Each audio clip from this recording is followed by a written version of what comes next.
پہلے تو آج کی نوٹیفیکیشن پہ ہی بات کریں گے. شیخ عصمت سعید جو جسٹس ریٹائرڈ شیخ عصمت سعید، ان کی گورنمنٹ کی طرف سے باضابطہ نوٹیفیکیشن آ گیا ہے. اپوزیشن نے بہت اعتراض کیا، انہوں نے کہا کہ کانفلکٹ آف انٹرسٹ ہے، پھر آپ کے کچھ وکیلوں نے بھی کہا کہ ریکیوز کر لینا چاہیے.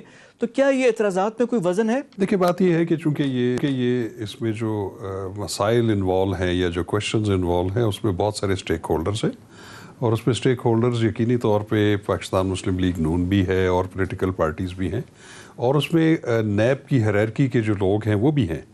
تو اس پہ جو اعتراض ہے وہ تو ایک لازمی سا امر ہے. لیکن جہاں تک جسٹس شیخ عصمت سعید صاحب کا تعلق ہے، میں ان کو بہت عرصے سے جانتا ہوں، بحیثیت وکیل بھی اور بحیثیت جج بھی ان کی کارکردگی بہت اچھی رہی ہے، اور وہ اچھا نام رکھنے والے ججز میں سے ہیں.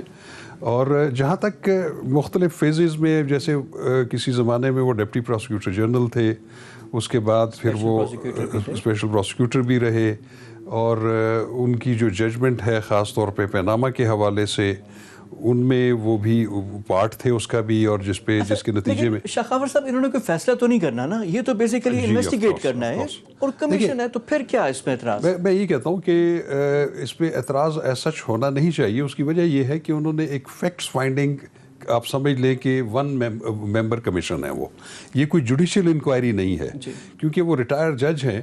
تو یہ جو کمیشن اینڈ انکوائریز کا جو لا ہے، اس کے مطابق دو قسم کی انکوائریز ہو سکتی ہیں. ایک جوڈیشل انکوائری ہو سکتی ہے جس میں سٹنگ ججز آف دی سپیریئر کورٹس ہو سکتے ہیں. اس کے علاوہ جو عام انکوائری ہوتی ہے، فیکٹس فائنڈنگ انکوائری، اس میں کوئی بھی سویلین سابق جج یا کوئی بھی ہو سکتا ہے. اچھا، اس کا سمجھ لیں کہ یہ کوئی سزا نہیں سنا سکتے، یہ صرف چیزیں نکال کر بتائیں گے کہ کہاں ہوا. صرف چیزوں کو تھوڑا سا انکوائر کرنا ہے، اور اس کے بعد اپنی سفارشات جو ہے وہ حکومت کو دے دینی ہے. پھر آگے حکومت کا کام ہے کہ وہ جو سفارشات اور جس چیز کی طرف وہ نشاندہی کریں گے، اس کے مطابق اگر وہ تحقیق طلب بات ہے یا ایسا معاملہ ہے کہ جس پہ کوئی پینل کانسیکوینسز اس کے ہونے ہیں، تو وہ پھر جو بھی اپروپریٹ لا انفورسنگ ایجنسی ہوگی اس کو ریفر کر دیں. اچھا شاخاور صاحب، میں ڈائریکٹ سوال کرتا ہوں، اگر آپ ان کی جگہ ہوتے اور یہ ساری چیزیں ہوتی تو آپ کیا کرتے؟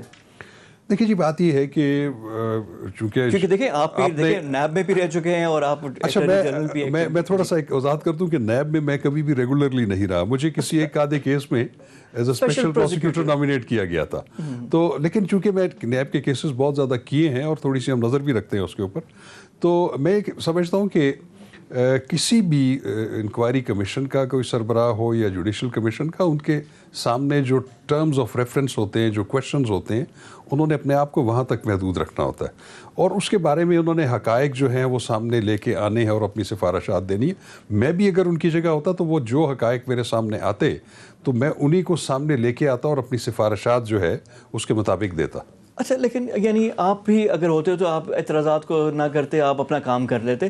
لیکن یہ اعتراضات ہیں کیوں؟ کیا ہے، کیا وجہ کیا ہو سکتی ہے اس کے پیچھے، اور کیوں اتنا کنٹروورسی بنا؟ اس میں پولیٹیکل سٹیکس انوالو ہیں. حالانکہ میں آپ کو ایک بات بتاؤں کہ اس پہ پی ایم ایل این جو ہے وہ بہت زیادہ اعتراض کر رہی ہے، باقی بھی کر رہے ہیں. اس کی وجہ یہ ہے، لیکن میں یہ سمجھتا ہوں کہ انہوں نے اپنی ایک غیر جانبدارانہ حیثیت جو ہے بطور جج پیناما کیس میں بھی رکھی تھی. آپ نے دیکھا ہوگا کہ یہ 5 ممبرز بینچ کا حصہ تھے، جو کہ ان 3 جج حضرات میں سے تھے کہ جنہوں نے ون گو میں پہلے میاں نواز شریف صاحب کو نااہل قرار دینے کی کوئی سفارش نہیں کی تھی، بلکہ انہوں نے کہا تھا کہ اس کے بارے میں تحقیق ہونا ضروری ہے. یعنی وہ فیصلہ تھا جس میں مٹھائیاں کھائی تھی پی ایم ایل این نے، اس میں عصمت سعید صاحب 3-2 والے میں 3 میں تھے، کیونکہ اس میں جسٹس کھوسا جو کہ چیف جسٹس اور جسٹس گلزار جو کہ موجودہ چیف جسٹس ہیں، انہوں نے کہا تھا یہ صادق اور امین نہیں ہے، فوراً ہٹا دیں. لیکن جو باقی 3 ججز میں عصمت سعید صاحب شامل تھے. لیکن جو بعد والا جو 3 ممبر بینچ تھا اس میں عصمت سعید صاحب تھے. اب ظاہری بات ہے، جب وہ تھا شاخاور صاحب آپ بھی ادھر ہی موجود تھے، میں بھی جاتا تھا وہاں کور کرتا تھا، ان کے ریمارکس بڑے سخت ہوتے تھے. نہیں، میں آپ کو ایک بات بتاؤں، ہم چونکہ معزز جج صاحبان کے سامنے پیش ہوتے رہتے، ہم ہر ایک کا جو ہے وہ مزاج ہمیں پتہ ہوتا ہے. جہاں تک ان کے اس طرح کے ریمارکس ہوتے تو میں نہیں سمجھتا کہ وہ کوئی پری کنسیوڈ آئیڈیا کے ساتھ ایسے ریمارکس دیتے تھے. اس کے علاوہ یہ بھی ہے کہ وہ اکثر ہم دیکھتے تھے کہ عدالت کا ماحول وہ بڑا لائٹ بھی رکھتے تھے, طنز و مزاح بھی کرتے تھے, ہمیں بھی کمنٹس کر دیتے تھے. وہ ہمیں ایک تھوڑا سا ایک انڈرسٹینڈنگ ہوتی ہے کہ پریزائڈنگ آفیسر یا جج صاحب جو بیٹھے ہوئے ہیں ان کا کس طریقے سے کا سوچنے کا انداز ہے, ڈیل کرنے کا کیا انداز ہے, وہ ایک نارمل روٹین کی چیزیں. لیکن ہوم ورک ان کا بڑا اچھا ہوتا ہے. میں بھی ان کے کیسز میں کور کرتا رہا, وہ پڑھ کے آتے تھے فائلیں جو بھی ہوتے تھے, تو وہ تو لیکن اس کا مطلب ہے کہ جو براڈ شیٹ اسکینڈل ہے اس کا کچھ نہ کچھ تو نکل ہی آئے گا. عظمت زئی صاحب اب تو گورنمنٹ کے نوٹیفیکیشن بھی ہو گیا اور وہ خود بھی تیار ہے, تو یہ تو یعنی ایک چیپٹر از کلوزڈ. اب یہ تو اب وہ کریں گے اور چیز آ جائے گی. اچھا جب چیز آ جائے گی اس کے بعد کیا ہوگا؟ انہوں نے ایک اپنی ریکمنڈیشن دینی ہے, پھر کیا ہوگا؟ دیکھیں جی بات یہ ہے, دیکھیں کوئی بھی جوڈیشل انکوائری ہو یا فیکٹس فائنڈنگ انکوائری ہو, میں آپ کو ایک بات بتاؤں کہ قانون کی نظر میں اس کی کوئی اہمیت ایز سچ نہیں ہے. کیونکہ اگر وہ کل اس کے بارے میں کوئی تحقیق ہونی ہے جو کہ فوجداری لیول پہ ہوگی, تو اس میں بھی جو ان کی رپورٹ ہوگی وہ پارٹ نہیں ہوگی کم از کم اس تحقیق کا. یہ ایک صرف گائیڈ لائنز ہیں. باقی تحقیق جو کرنی ہے وہ متعلقہ اداروں نے کرنی ہے. وہ اگر چاہے وہ نیب ہے یا چاہے وہ ایف آئی اے ہے, چاہے وہ پولیس ہے, انہوں نے اپنے پیرامیٹرز کے مطابق نئے سرے سے اس کی تحقیق کرنی ہے. اور یہ گراؤنڈ لیول سے آئے گا, جس طرح ہم نے پیناما کا بھی دیکھا تھا کہ اس کو ریفر کر دیا گیا تھا احتساب کورٹ, اور اسی طرح یہاں پہ بھی جو چیز آئے گا, لیکن ہمیں پتہ تو چل جائے گا نا کہ سچ ہے کیا اور کیا نہیں. یہ بات تو آ جائے گی کہ ایک سٹارٹنگ پوائنٹ ہمیں مل جائے گا. شاخاور صاحب اب آ جاتے ہیں تھوڑی سی ایک اور جو کنٹروورشل ٹاپک ہے آپ کی موجودگی کا فائدہ, فارن فنڈنگ کیس. آپ خود بھی اس میں انوالو ہیں. کیا یہ واقعی اتنا بڑا کیس ہے جس کی بات کر رہی ہے اپوزیشن کو؟ امید ہے اب تو اس میں سارے ہی آ گئے ہیں, اس حمام میں سارے ہی شامل ہو گئے, اس میں کوئی جان ہے فارن فنڈنگ کیس میں؟ دیکھیں میں آپ کو بتاؤں, یہ بڑا اچھا کوشچن ہے کیونکہ لوگوں کے ذہن میں کنفیوژن ہے کہ اس کے امپلیکیشنز کیا ہوں گی اور یہ کیس ہے کیا.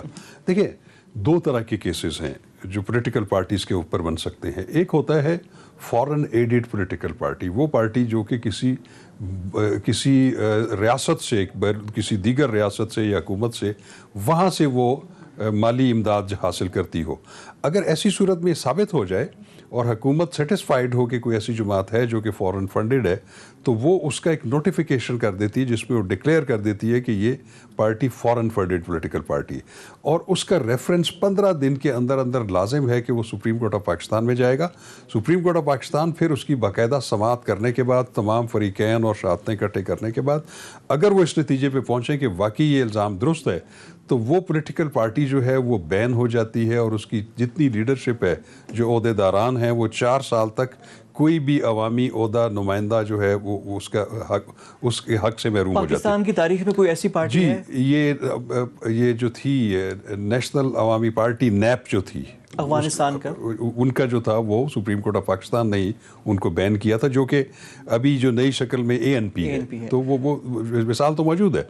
لیکن ابھی جو پروسیڈنگ چل رہی ہے پاکستان تحریک انصاف کے خلاف یا باقی پولیٹیکل پارٹیز کے خلاف, اب سب شامل ہو گئے, وہ ہے پروہیبٹڈ فنڈز کی, ممنوع جو فنڈز ہیں اس کے بارے میں.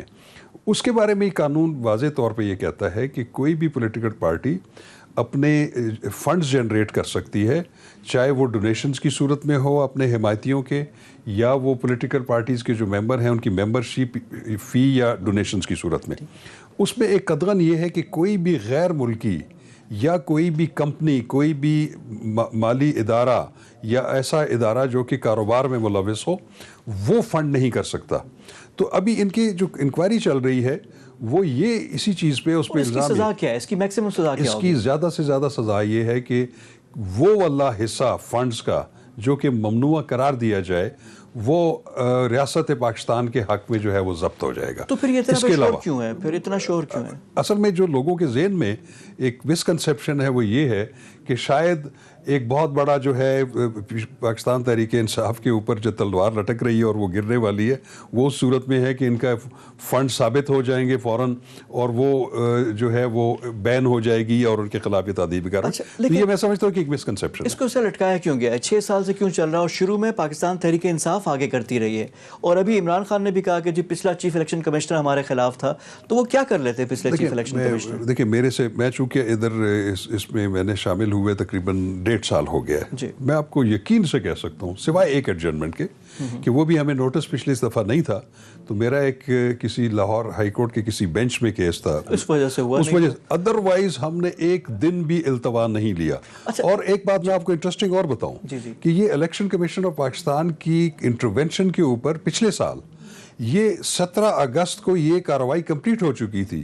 اسکروٹنی کمیٹی نے یہ تمام کارروائی کمپلیٹ کرنے کے بعد اپنی سفارشات الیکشن کمیشن آف پاکستان کو بھیج دی تھی, اور ہمیں یہ تاثر تھا کہ اب آپ کو اگر بلائے گا تو الیکشن کمیشن بلائے گا.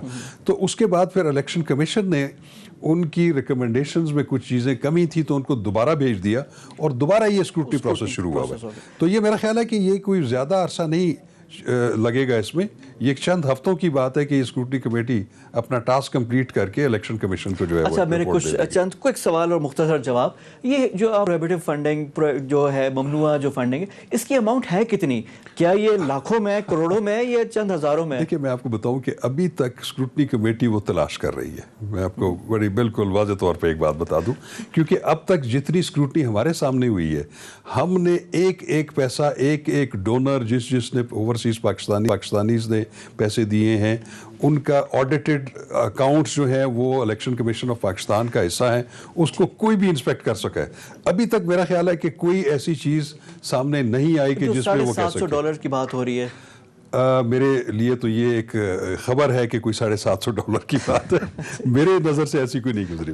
ایک تھا کہ کوئی سکھ تھے, انہوں نے کوئی دیا, اور ایک ہے کہ کوئی جو یہودی کسی فرم میں کام کر رہے تھے, جو فرم تھی. میں آپ کو ایک بات بتاؤں, میں بڑی ذمہ داری سے یہ بات کر رہا ہوں کہ میرے سامنے ابھی تک جو ریکارڈ ہم نے سبمٹ کیا ہے, یا ہم نے ابھی الیکشن کمیشن کے سامنے یا ان کی اسکروٹنی ابھی تک کوئی بھی ایسی ایک سنگل ایسی ٹرانزیکشن نہیں ہے کہ جو ہمارے سامنے آئی ہو کہ وہ کسی غیر ملکی نے دی ہو.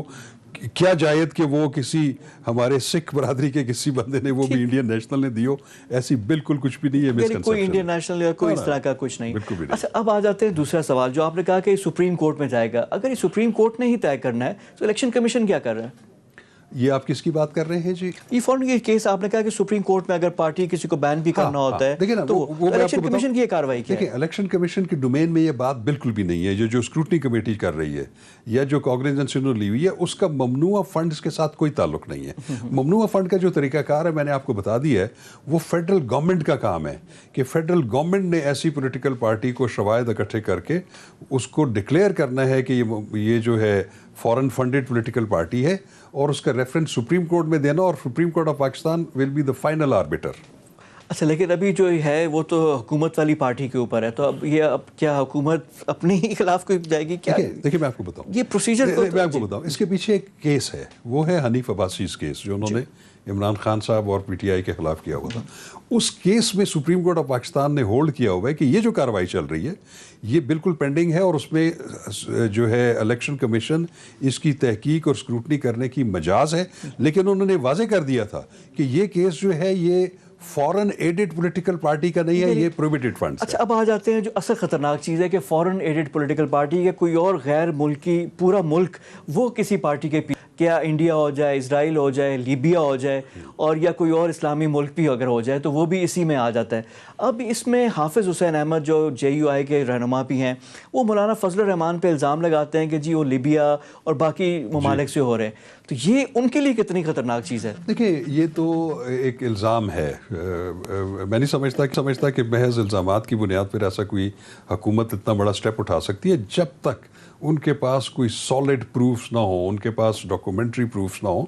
تو پھر اس صورت میں تو حکومت حق بجانب ہوگی کہ کسی بھی پولیٹیکل پارٹی کے خلاف یہ فیصلہ کر سکتی ہے اور اس کو سپریم کورٹ آف پاکستان میں الزام کی بات کر لیتے ہیں. یہ الزام ہے فورن فنڈڈ, یعنی اس پہ پورا ملک انوالو ہے, اس پہ جماعت پہ پابندی لگ سکتی ہے. آپ نے کہا کہ 4 سال وہ سیاست سے بھی باہر ہو سکتے ہیں. اور جو PTI والا جو ابھی جو حکومت تھی, اس کا زیادہ سے زیادہ امپلیکیشن یہ ہے کسی بھی پولیٹیکل پارٹی کے ممنوعہ کہ وہ جو ممنوعہ فنڈ اگر جو بھی ثابت, اگر مثلا کسی نے 1 کروڑ روپیہ اگر ان کے فنڈز آئے ہیں اور اس میں سے 5 لاکھ جو ہیں وہ الیکشن کمیشن یہ سمجھتا ہے کہ ممنوع ہے, تو 5 لاکھ جو ہیں وہ ضبط ہو جائیں گے.